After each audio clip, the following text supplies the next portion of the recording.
Tips to handle rejection. Go eat a chocolate mug brownie. It will make you feel better.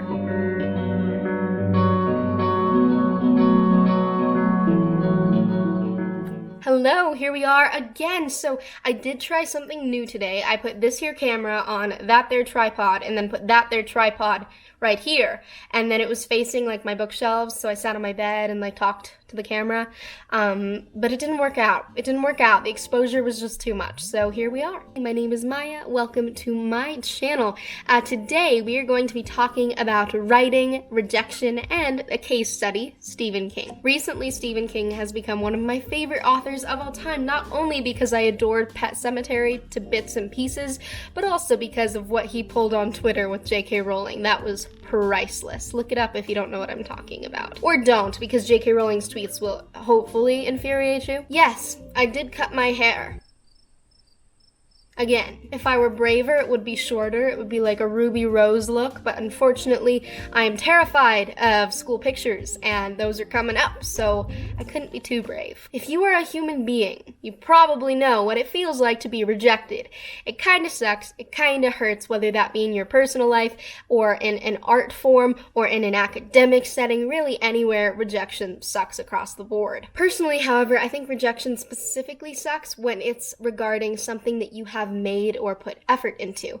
If I'm rejected for being me, like, I can't help who I am, but if my writing is rejected, that's my heart and soul and mind that I've poured onto a piece of paper and you're telling me it's not good enough. Of course, that's not often what they tell you. They say, like, they don't have room in their publication, but that's what it feels like. I am a writer. My freshman year of high school, I went to my state's main performing arts school. I don't know why they had a creative writing program at a performing arts school, but luckily they did, and that was a really wonderful experience. Then I switched schools in the 10th grade because I could not do theater and creative writing at the performing arts school, and theater is important to me, and but I kept writing. Writing is good. I like that. I have written several short stories in my time, one of which has been published. It's called Erasure. It's like a Halloween story. I think I might read it on this channel in October. But I've also had several short stories that have been rejected. And it sucks, I'm not gonna lie. Like, one of them was something that maybe wasn't the most eloquent, but it was like a poem about my mom, and they rejected it, and I got really sad. I got really sad in my heart because it was like about how my mom likes to watch squirrels jump trees out the window.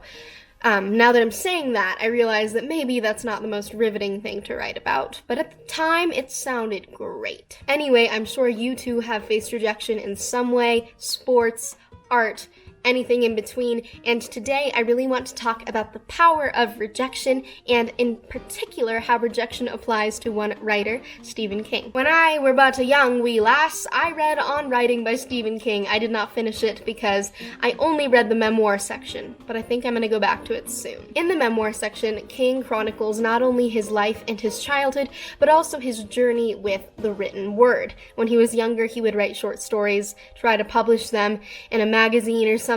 He'd get a rejection letter, and he put them on his wall to remind himself of all the work he'd done that seemingly was for nothing. But in fact, rejections are, in my opinion, the key to building up an acceptance. If you get published your first time, like, good on you, but it's tricky. Briefly, let's run through the rejection history of Stephen King, and then I thought that we could put up my very own nail in my very own wall and hang up my rejection letter. I thought that could be a start. We'll get into that later. Alright, so if you look up Stephen King on rejection, this comes up. It is a quote that's provided from writingroutines.com. Carrie by Stephen King was rejected by 30 publishers. Quote, "We are not interested in science fiction which deals with negative utopias.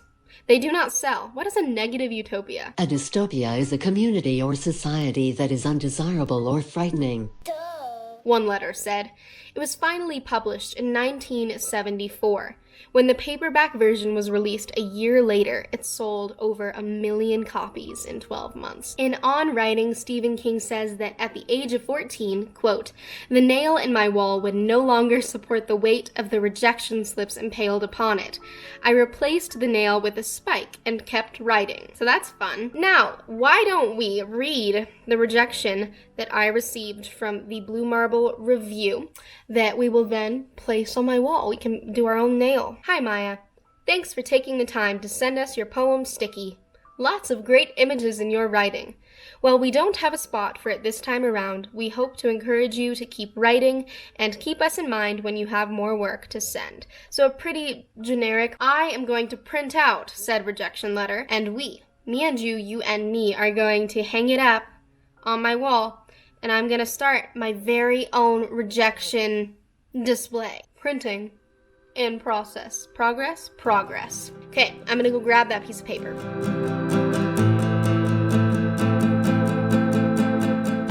Cute. Hi. You sleeping good?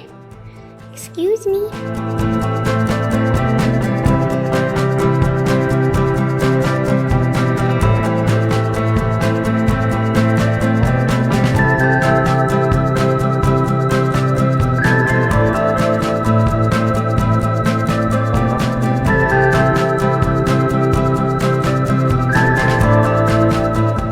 Okay, we got the toolbox. We got the rejection. Now all we need is a nail. I actually have a few miscellaneous ones around my room, so I think I'll just pull one out and then put it somewhere else, which in foresight is not a good idea because I think we're moving soon and I'll have to fill those holes, but for now, it works.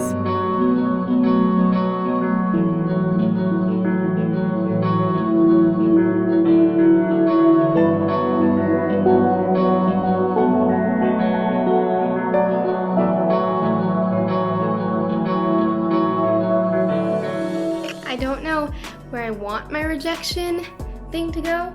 I'm thinking, I don't really want it to go on this wall, because this wall's pretty. And this wall is minimalistic, which makes me happy. I don't even know if you can see that. Guess you'll find out. Where do I want you? Here we go.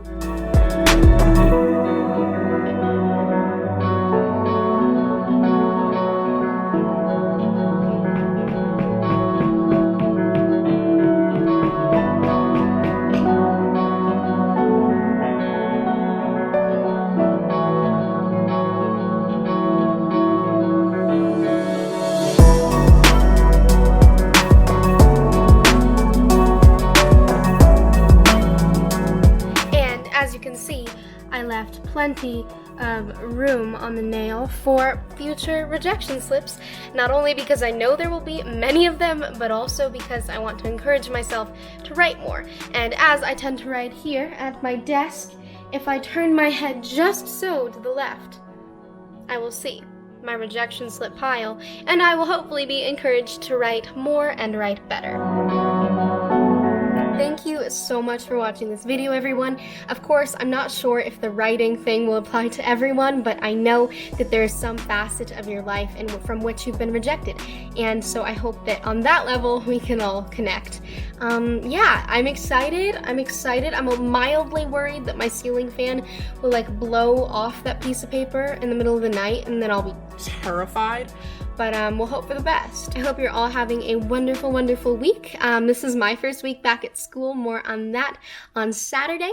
And it's interesting. I hope you are all doing okay. And until Thursday, I will say goodbye.